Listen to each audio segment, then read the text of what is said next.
ಕಾಂಗ್ರೆಸ್ ಪಕ್ಷದ ಮುಖಂಡರು ಮತಗಳ್ಳತನ ಮಾಡುತ್ತಿದ್ದು ಸೂಕ್ತ ಕ್ರಮ ಜರುಗಿಸಬೇಕೆಂದು ಆಗ್ರಹಿಸಿ ಬಾಗಲಕೋಟೆಯ ಜಿಲ್ಲಾಡಳಿತ ಭವನ ಎದುರು ಬಿಜೆಪಿ ಪಕ್ಷದ ವತಿಯಿಂದ ಪ್ರತಿಭಟನೆ ನಡೆಸಿದರು. ಹುಣಗುತ್ ಮತಕ್ಷೇತ್ರದ ಮಾಜಿ ಶಾಸಕರಾಗಿರುವಂತಹ ದೊಡ್ಡನಗೌಡ ಪಾಟೀಲ್ ಅವರ ನೇತೃತ್ವದಲ್ಲಿ ಪ್ರತಿಭಟನೆ ನಡೆಸಿ ಕಾಂಗ್ರೆಸ್ ಪಕ್ಷದ ವಿರುದ್ಧ ಆಕ್ರೋಶ ವ್ಯಕ್ತಪಡಿಸಿದರು. ಹುಣಗುಂದ ಮತಕ್ಷೇತ್ರದ ಮುರುಡಿ ಗ್ರಾಮದಲ್ಲಿ ಅಪ್ರಾಪ್ತ ಬಾಲಕರ ಮತದಾನ ಪಟ್ಟಿಯಲ್ಲಿ ಸೇರ್ಪಡೆ ಮಾಡಲಾಗಿದೆ. ಸ್ಥಳೀಯ ಕಾಂಗ್ರೆಸ್ ಪಕ್ಷದ ರಾಜಕೀಯ ಮುಖಂಡರ ಒತ್ತಡದಿಂದ ಮತಪಟ್ಟಿಯಲ್ಲಿ ಹೆಸರು ಸೇರಿಸಲಾಗಿದೆ. ಅಧಿಕಾರಿಗಳಿಗೆ ಒತ್ತಡ ತಂದು ಕೆಲಸ ಮಾಡಿರುವವರ ವಿರುದ್ಧ ಸೂಕ್ತ ಕ್ರಮ ತೆಗೆದುಕೊಳ್ಳಬೇಕೆಂದು ಜಿಲ್ಲಾಧಿಕಾರಿಗಳಿಗೆ ಬಿಜೆಪಿ ಪಕ್ಷದ ಮುಖಂಡರು ಮನವಿ ಸಲ್ಲಿಸಿದರು. ಈ ಸಂದರ್ಭದಲ್ಲಿ ಮಾಜಿ ಶಾಸಕರಾದ ವೀರಣ್ಣ ಚರಂತಿಮಠ ಹಾಗೂ ಬಿಜೆಪಿ ಪಕ್ಷದ ಜಿಲ್ಲಾಧ್ಯಕ್ಷರಾದಂಥ ಎಸ್.ಟಿ. ಪಾಟೀಲ್ ನೇತೃತ್ವದಲ್ಲಿ ಪಕ್ಷದ ಮುಖಂಡರು ಕಾರ್ಯಕರ್ತರು ಉಪಸ್ಥಿತರಿದ್ದರು. ನಂತರ ಮಾಜಿ ಶಾಸಕರಾದಂಥ ದೊಡ್ಡನಗೌಡ ಪಾಟೀಲ್ ಮಾತನಾಡಿ, ಕ್ಷೇತ್ರದಲ್ಲಿ ಶಾಸಕ ವಿಜಯಾನಂದ ಕಾಶಪ್ಪನವರ ಅಭಿವೃದ್ಧಿಗಿಂತ ಇಂಥ ಅಕ್ರಮ ವಿಷಯಗಳ ಬಗ್ಗೆ ಹೆಚ್ಚು ಒತ್ತು ನೀಡುತ್ತಿದ್ದಾರೆ.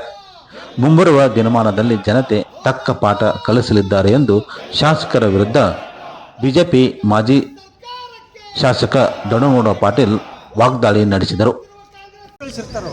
ನಮ್ಮನ್ನು ನೀವು ಆಯ್ಕೆಯಾಗಿ ನಮ್ಮ ಕ್ಷೇತ್ರದಲ್ಲಿ ಒಳ್ಳೆಯ ಕೆಲಸ ಮಾಡಿರಿ, ಅಭಿವೃದ್ಧಿ ಕೆಲಸ ಮಾಡಿರಿ, ಜನರಿಗೆ ಸ್ಪಂದನೆ ಮಾಡಿರಿ, ಜನರಿಗೆ ಒಳ್ಳೇದು ಮಾಡಿರಿ, ಅನುಕೂಲತೆಗಳನ್ನು ತಂದು ಸರ್ಕಾರದಿಂದ ಬರ್ತಕ್ಕಂಥ ಎಲ್ಲ ಸೌಲಭ್ಯಗಳನ್ನು ತಂದು ಜನರಿಗೆ ಮುಟ್ಟಿಸ್ರಿ ಅಂತೇಳಿ ನಮ್ಮನ್ನು ಆಯ್ಕೆ ಮಾಡಿರ್ತಾರೆ. ಈ ದಮ್ಮು ತಾಕತ್ತು ದೌಲತ್ತು ಅಥವಾ ಅಹಮ್ಮು ತೋರ್ಸಕ್ಕಂತ ಮಾಡಿರಲಿಲ್ಲ. ಈಗ ನೀವು ರಾಜಕಾರಣ ಈಗ ಮತ್ತೆ ಆತಂದು ಅವ್ರ ಮಂತಂದು ವಿರುದ್ಧನೇ 5 ಚುನಾವಣೆ ಮಾಡೀನಿ, 3ರಲ್ಲಿ ಗೆದ್ದೀನಿ. ಜನ ಗೆದ್ಸರಿ, ನಾನು ಗೆದ್ದಿಲ್ಲ. ಜನ ಗೆದ್ಸರಿ, ನನ್ನ ಮೇಲೆ ವಿಶ್ವಾಸ ಇಟ್ಟು, ನಮ್ಮ ಪಕ್ಷದ ಮೇಲೆ ವಿಶ್ವಾಸ ಇಟ್ಟು ಜನ ಗೌರವ ಕೊಟ್ಟು ಜನ ಗೆಲ್ಸಾರೆ. ನಾನು ಗೆದ್ದಿಲ್ಲ, ನಾನೇ ಗೆದ್ದೀನಿ ಅಂತ ಹೇಳ್ಕೊಳಕ್ಕೆ ಆಗೋದಿಲ್ಲ. ಯಾಕಂದ್ರೆ ಭಾಳ ಅಂದರೆ ನಂದೊಂದು ಓಟ್ ನಾನು ಹಾಕ್ಯಬೋದು. ಆದರೆ ನಾನು ಗೆದ್ದೀನಿ ಅಂತ ಹೇಳ್ಕೊಂಡು ಜನ ಗೆದ್ಸಿರ್ತಾರೆ.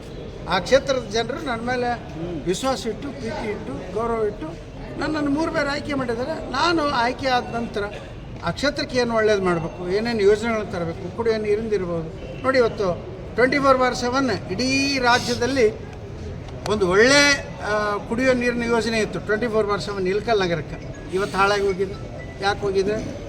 ನಾವು ಅದನ್ನೇನು ಯಾರು ಎಕ್ಸಿಕ್ಯೂಷನ್ ಮಾಡಿದ್ರು, ಪೈಪ್ಲೈನ್ ಅವೆಲ್ಲ ಅಳವಡಿಕೆ ಮಾಡಿದ್ದಿಲ್ಲ. ಆ ಕಾಂಟ್ರಾಕ್ಟ್ರಿಗೆನ ಮೇಂಟೆನೆನ್ಸ್ ಕೊಟ್ಟಿದ್ವಿ. ಇವರು ಬಂದಮೇಲೆ, ಕಾಶಪ್ಪನವ್ರು ಬಂದಮೇಲೆ ಅವ್ನು ಕಿತ್ತಿ ಬೇರೆದವ್ರಿಗೆ ಕೊಟ್ಟರು. ಅವ್ರು ಹಿಂದಿನ ಚೇಲಗಳಿಗೆ ಕೊಡ್ತಾರೆ. ಚೇಲ ಏನೇನು ಹೇಳ್ತಾರೆ, ಕುನ್ನಿ ಏನೇನು ಹೇಳ್ತಾರೆ. ನಾವಂತೂ ಎಲ್ಲ ಕಾರ್ಯಕರ್ತರಿಗೆ ಕಾಂಗ್ರೆಸ್ಸಿನ ಕಾರ್ಯಕರ್ತರು ಅಂತಲೇ ಕರಿತೀವಿ, ಸಂಬೋಧನೆ ಮಾಡ್ತೀವಿ. ನಮ್ಮ ಕಾರ್ಯಕರ್ತರು ನಾಯಕರು ಅಂತಲೂ ಸಂಬೋಧನೆ ಮಾಡ್ತೀವಿ. ನಾವು ಇವತ್ತಿಗೂ ಕಾಂಗ್ರೆಸ್ಸಿನ ಕಾರ್ಯಕರ್ತರಿಗೆ ನಾಯಕರಿಗೆ ಕಾಂಗ್ರೆಸ್ಸಿನ ನಾಯಕರು ಕಾರ್ಯಕರ್ತರು ಅಂತ ಹೇಳ್ತೀವಿ. ನಾವು ಚೇಲ ಕುನ್ನಿ ಅಂತ ನನಗಲ್ಲ, ಅವ ಅಂತಾರೆ. ಯಾರು? ಕಾಶಪ್ಪನವ್ರು ಅಂತಾರೆ. ಚೇಲ, ನನ್ನ ಚೇಲ, ನನ್ನ ಕುನ್ನಿ, ನಾ ಸಾಕಿದ ಕುನ್ನಿ ಅಂಥೇಳಿ ಈ ರೀತಿ ಸಂಭಾಷಣೆ ಮಾಡ್ತಕ್ಕಂಥವ್ರು.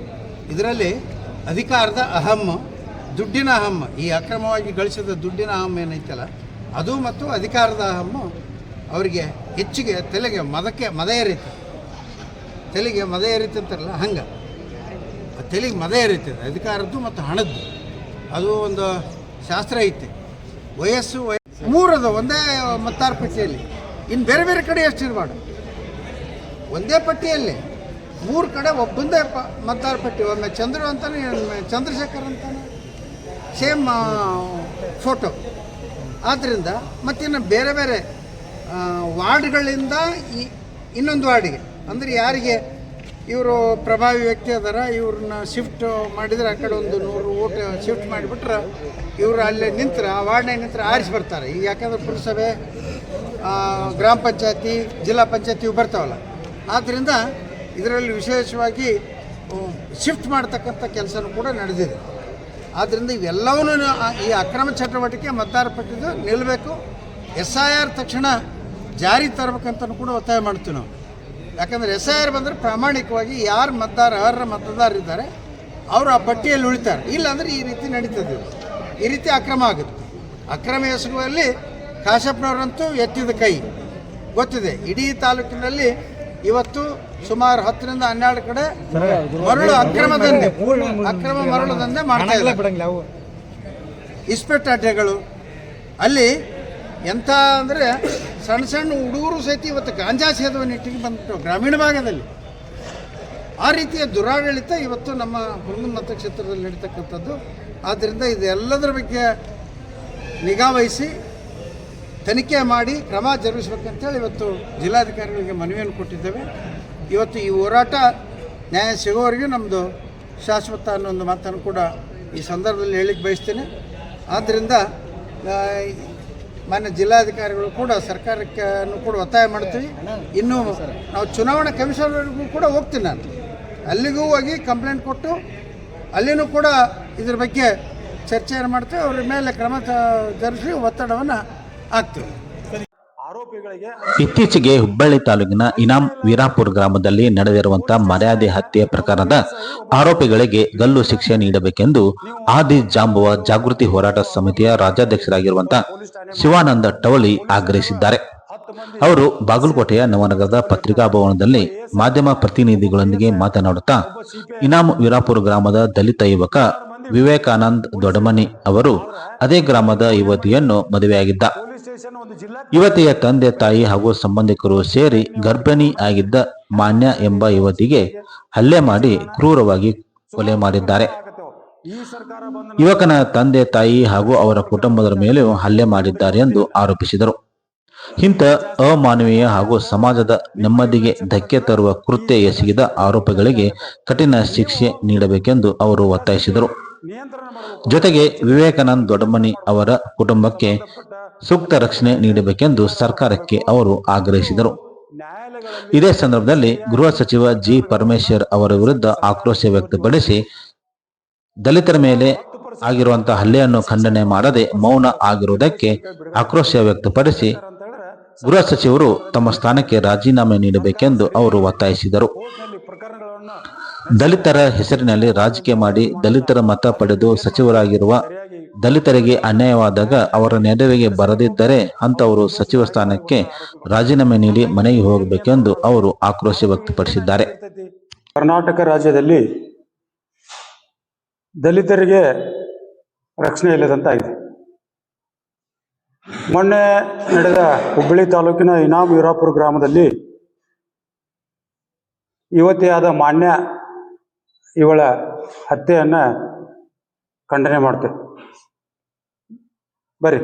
ಖಂಡನೆ ಮಾಡ್ತಾ ಇವತ್ತು ಕರ್ನಾಟಕದಲ್ಲಿ ದಲಿತರು ಯಾವ ರೀತಿ ಬಾಳೆ ಮಾಡಬೇಕು ಅನ್ನೋದನ್ನು ತಿಳಿದಂಗಾಗಿದೆ. ಯಾಕಂತ ಕೇಳಿದ್ರೆ ಮಾನ್ಯ ಎಂಬ ಯುವತಿ ಲಿಂಗಾಯತ್ ಕಮ್ಯುನಿಟಿಯವಳು ವಿವೇಕಾನಂದ ದೊಡ್ಡಮನಿ ಅಂತ ಹೇಳಿ ದಲಿತ ಯುವಕ ಮದುವೆಯಾಗಿ ಸುಮಾರು 8-10 ತಿಂಗಳಾಗಿತ್ತು. ಆದರೆ ಅವರು ಮದುವೆ ಆದ ನಂತರ ಊರು ಬಿಟ್ಟು ಬೇರೆ ಊರಾಗಿದ್ದರು. ತಮ್ಮ ಊರಿಗೆ ಮರಳಿ ಬಂದಾಗ ಆ ಯುವತಿ ಗರ್ಭವತಿ. ಅಂಥ ಗರ್ಭವತಿ ಯುವತಿಯನ್ನು ಆ ಮಾನ್ಯಾಳವರ ಸಂಬಂಧಿಕರು, ತಂದೆ ತಾಯಿ ಮತ್ತು ಸಂಬಂಧಿಕರು ಕೂಡಿ ಆ ಹುಡುಗಿ ಮೇಲೆ ಮತ್ತು ಅವರ ಹುಡುಗನ ಸಂಬಂಧಿಕರ ಮೇಲೆ ಹಲ್ಲೆ ಮಾಡಿ ಹುಡುಗಿಯನ್ನು ಹತ್ಯೆ ಮಾಡಿದ್ದಾರೆ. ಇವರು ಮಗಳನ್ನ ಹತ್ಯೆ ಮಾಡ್ಯಾರ ಅಂತಂದ್ರೆ ಇವ್ರಿಗೆ ಎಂಥ ಮರ್ಯಾದೆ ಇರ್ಬೋದು, ರಾಕ್ಷಸರ ಇವರು ಅನ್ನೋದನ್ನು ನಾವು ಖಂಡನೆ ಮಾಡ್ತೇವೆ. ಇದಕ್ಕೆ ಸರ್ಕಾರ, ಗೃಹ ಮಂತ್ರಿಗಳು ನಮ್ಮ ರಾಜ್ಯದಲ್ಲಿ ಅದಾರೋ ಇಲ್ಲೋ ಅಂತ ಗೊತ್ತಿಲ್ಲ. ಯಾಕಂತ ಕೇಳಿದ್ರೆ ಗೃಹ ಮಂತ್ರಿಗಳು ಒಬ್ಬರು ದಲಿತರು. ಅವರು ದಲಿತರ ಮತಗಳನ್ನು ತಗೊಂಡು ಇವತ್ತು ಕರ್ನಾಟಕದ ಗೃಹ ಮಂತ್ರಿಯಾಗಿ ಕೆಲಸ ಮಾಡ್ತಾ ಇದ್ದಾರೆ. ದಲಿತರ ಮೇಲೆ ದೌರ್ಜನ್ಯ ಆದರೂ ಕೂಡ ಸೌಜನ್ಯಕ್ಕಾದರೂ ಅವರಿಗೆ ಸಂತಾನ ಹೇಳೋ ಕೆಲಸವನ್ನ ಮಾಡಿಲ್ಲ. ಇದನ್ನು ನಾವು ಖಂಡನೆ ಮಾಡ್ತೇವೆ. ಕೂಡಲೇ ಜಿ ಪರಮೇಶ್ವರ್ ಅವರು ಗೃಹ ಮಂತ್ರಿಗಳು ರಾಜೀನಾಮೆ ಕೊಟ್ಟು ಮನೆಗೆ ಹೋಗ್ಬೇಕು. ಯಾಕಂತ ಕೇಳಿದ್ರೆ ನೀವು ದಲಿತರ ಮತಗಳನ್ನು ತಗೊಂಡು MLA ಆಗಿ ಇವತ್ತು ಮಂತ್ರಿ ಆಗಿದ್ದೀರಿ. ಅದರ ಉಪಯೋಗವನ್ನು ಪಡೆದುಕೊಂಡು ಇವತ್ತು ನೀವು ದಲಿತರಿಗೆ ದೌರ್ಜನ್ಯ ಆದಾಗ ನೀವು ಸೌಜನ್ಯಕ್ಕಾದರೂ ಅವ್ರಿಗೆ ಭೇಟಿ ಕೊಟ್ಟು ಅವರ ಶಕ್ತಿಯನ್ನು ಕೊಡುವಂಥ ಕೆಲಸವನ್ನು ನೀವು ಮಾಡಿಲ್ಲ. ಹಾಗಾಗಿ ನೀವು ಕೂಡಲೇ ರಾಜೀನಾಮೆ ಕೊಡಬೇಕು ಮತ್ತು ತಕ್ಷಣ ಅವರ ಮನೆಗೆ ಭೇಟಿ ನೀಡಿ ಅವರಿಗೆ ಧೈರ್ಯ ತುಂಬುವ ಕೆಲಸವನ್ನು ಮಾಡಬೇಕು ಮತ್ತು ಸರ್ಕಾರದ ಸೌಲಭ್ಯವನ್ನು ತಕ್ಷಣ ಕೊಡಬೇಕು ಅಂತೇಳಿ ನಾವು ಒತ್ತಾಯ ಮಾಡ್ತೀವಿ. ವೈಕುಂಠ ಏಕಾದಶಿ ಹಿನ್ನೆಲೆ ಬಾಗಲಕೋಟೆಯ ವಿದ್ಯಾಗಿರಿಯಲ್ಲಿರುವಂತಹ ಬಾಲಾಜಿ ಮಂದಿರದಲ್ಲಿ ವಿಶೇಷ ಪೂಜೆ ಪುನಸ್ಕಾರ ಜರುಗಿದವು. ಹೂವಿನಿಂದ ಅಲಂಕಾರ ಮಾಡಿದ ದೇವಾಲಯ ತಿರುಪತಿ ತಿಮ್ಮಪ್ಪನ ಮಾದರಿಯಲ್ಲಿ ಪೂಜೆ ನೆರವೇರಿಸಲಾಯಿತು. ಪಕ್ಕದಲ್ಲೇ ಇರುವಂತಹ ಪದ್ಮಾವತಿ ಹಾಗೂ ಲಕ್ಷ್ಮೀ ದೇವಿಗೆ ವಿಶೇಷ ಪೂಜೆ ಸಲ್ಲಿಸಲಾಯಿತು. ವಿವಿಧ ಪ್ರದೇಶಗಳಿಂದ ಬಂದ ಭಕ್ತರು ಸರದಿ ಸಾಲಿನ ಮೂಲಕ ದೇವರ ದರ್ಶನ ಪಡೆದು ಭಕ್ತಿಯನ್ನು ಮೆರೆದರು. ವೈಕುಂಠ ಏಕಾದಶಿ ದಿನದಂದು ತಿರುಪತಿ ತಿಮ್ಮಪ್ಪನ ದರ್ಶನ ಪಡೆದರೆ ಸಕಲ ಸಂಕಷ್ಟ ದೂರವಾಗಿ ಸುಖ ಶಾಂತಿ ನೆಮ್ಮದಿ ಸಿಗಲಿದೆ ಎಂಬ ನಂಬಿಕೆಯಿಂದ ಬಾಲಾಜಿ ದೇವಾಲಯದಲ್ಲಿ ಬೆಳಗ್ಗೆಯಿಂದ ರಾತ್ರಿಯವರೆಗೂ ಜನಜಂಗುಳಿಯಿಂದ ಕೂಡಿತ್ತು. ವಿಶೇಷ ಪ್ರಸಾದ ವ್ಯವಸ್ಥೆ ಸಹ ಮಾಡಲಾಗಿತ್ತು.